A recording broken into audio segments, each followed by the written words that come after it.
បាទសូមជម្រាបសួរបងប្អូនពុកម៉ែឥឡូវនេះសូមចេញវីដេអូឃ្លីបមួយតាក់ទងនឹងបាទបច្ចាមិត្តខ្មាំងឬក៏សត្រូវដែលវាយប្រហារតាមផ្លូវបំពង់កច្រកបំពង់កហ្នឹងគឺជារឿងមួយដែលយើងប្រុងប្រយ័ត្នឲ្យបានខ្ពស់ហានិភ័យពីព្រោះថាសត្រូវនេះបាទយើងថាបច្ចាមិត្តអមិត្តនេះគឺវាយដោយស្ងៀមស្ងាត់បាទឃាតករហ្នឹងអញ្ចឹងគឺវាយតាមណាគឺវាយតាមទំនិញ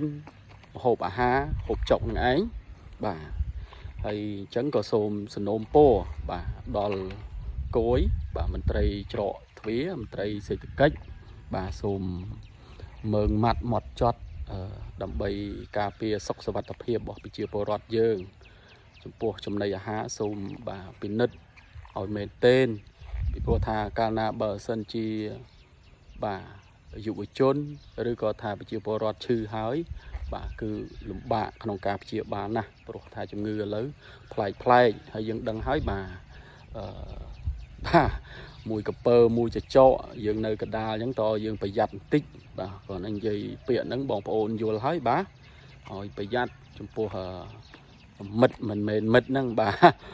ចាប់ដៃជន់ជើងហ្នឹងគឺប្រយ័ត្នឲ្យមែនទែនអញ្ចឹងសូមសំណូមពរបាទគួរតែទប់ស្កាត់សត្រូវមួយទៀតដែលវាយតាមច្រកបំពង់កបាទសូមអរគុណ